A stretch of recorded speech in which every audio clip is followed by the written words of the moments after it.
Assalamualaikum warahmatullahi wabarakatuh. Salam sejahtera bagi kita semua. Perkenalkan, saya Najila Salsabila, mahasiswi Program Studi Pendidikan Bahasa dan Sastra Indonesia, Fakultas Keguruan dan Ilmu Pendidikan, Universitas Sriwijaya, Angkatan 2022. Dengan NIM 0601282227012. Saat ini saya akan memaparkan materi tentang pengetahuan saya terhadap bahasa Indonesia dan pandangan saya terhadap bahasa Indonesia. Yang pertama, pengetahuan saya tentang bahasa Indonesia. Bahasa Indonesia ini adalah bahasa persatuan negara Indonesia. Namun, saat itu Indonesia ini dikenal dengan Nusantara, jadi belum menggunakan bahasa Indonesia. Saat itu Nusantara merupakan titik pusat perdagangan orang zaman dahulu, di mana saat itu banyak sekali orang-orang menggunakan bahasa Melayu. Dan sehingga bahasa Indonesia mulai dikenal hingga diresmikan pada tanggal 28 Oktober 1928 pada Hari Sumpah Pemuda, di mana alinea ketiganya yang berbunyi, "Kami putra-putri bangsa Indonesia menjunjung bahasa persatuan bahasa Indonesia." Di saat itulah bahasa Indonesia diresmikan dan ditetapkan sebagai bahasa resmi negara Indonesia, Bahasa Persatuan Indonesia. Bahasa Indonesia ini memiliki fungsi yang mana? Yang pertama, sebagai lambang kebanggaan nasional, di mana bahasa Indonesia itu terkandung nilai-nilai moral bangsa Indonesia sendiri. Yang kedua, sebagai lambang identitas nasional atau sebagai jati diri warga negara Indonesia. Contohnya, si A merupakan warga negara Indonesia yang sedang berada di luar negeri. Suatu hari, ia sedang berada di tempat umum dan sedang menelpon keluarganya menggunakan bahasa Indonesia. Dan si B yang sedang lewat tidak sengaja mendengar percakapan itu dan mengetahui bahwa si A merupakan warga negara Indonesia dikarenakan si A menggunakan bahasa Indonesia. Kemudian yang ketiga, sebagai alat penghubung antar suku, antar budaya, antar warga, dan antar daerah. Dikarenakan apa? Di saat semua suku-suku yang ada di Indonesia di seluruh daerah menggunakan bahasa daerahnya sendiri dan budayanya juga seperti itu, pastinya suatu saat mereka akan terkumpul menjadi satu, yang pastinya tidak mungkin semua orang menggunakan bahasa daerah itu sendiri, karena tidak mungkin juga seluruh warga negara Indonesia mengerti bahasa daerah yang dipakai oleh orang yang menggunakannya. Maka dari itu, alat bahasa Indonesia ini sendiri merupakan alat sebagai komunikasi antar semua warga negara Indonesia. Kemudian yang keempat, alat pemersatu. Dikarenakan memiliki berbagai warga daerah dari antar suku maupun daerah yang lain, itu kan memiliki bahasa daerah.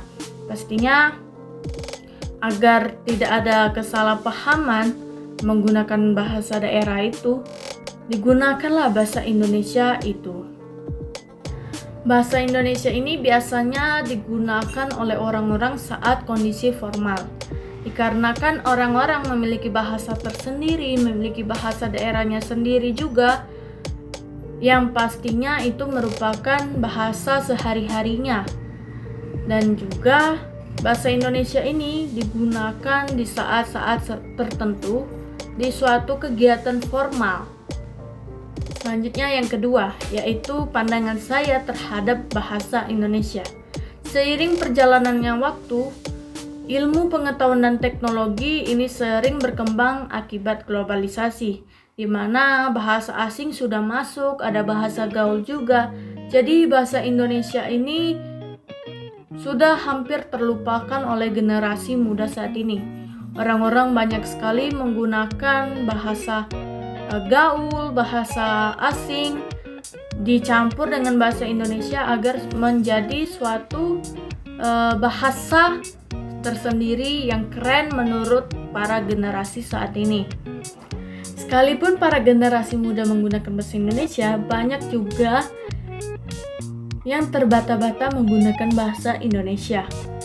Walaupun ada yang lancar menggunakan bahasa Indonesia, tetapi tidak menutup kemungkinan bahwa mereka kurang atau tidak sesuai dengan kaidah-kaidah bahasa yang berlaku, sehingga membuat penurunan nilai-nilai bahasa Indonesia itu sendiri, kehilangan identitasnya juga. Ada juga sebagian dari mereka merasa bangga jika menyelipkan bahasa asing secara terpotong-potong digabung dengan bahasa Indonesia, sehingga menyebabkan bahasa Indonesia itu berkurang nilainya. Tentunya hal ini sungguh ironis sekali untuk ketahanan mempertahankan bahasa sendiri, bahasa ibu, bahasa Indonesia.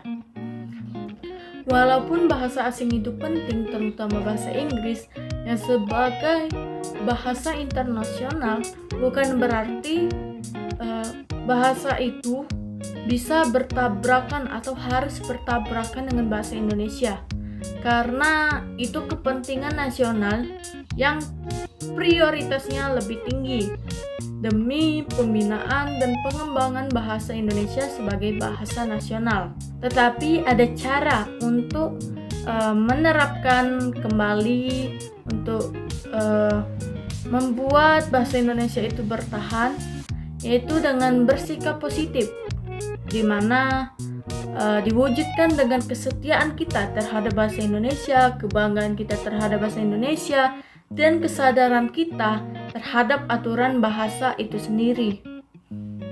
Sehingga bahasa Indonesia ini sesuai dengan situasi dan kondisi, dan sesuai juga dengan kaidah-kaidah yang berlaku.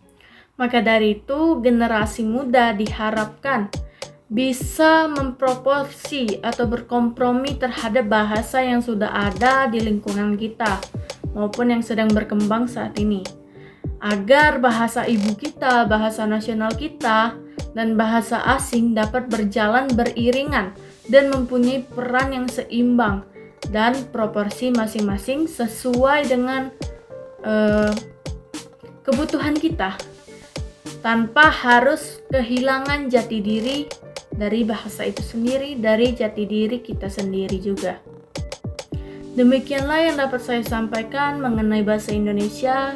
Saya memohon maaf apabila ada kekurangan, ada kesalahan kata, dan ada kesalahan dalam penyampaian saya. Terima kasih atas perhatiannya. Saya akhiri. Wassalamualaikum warahmatullahi wabarakatuh.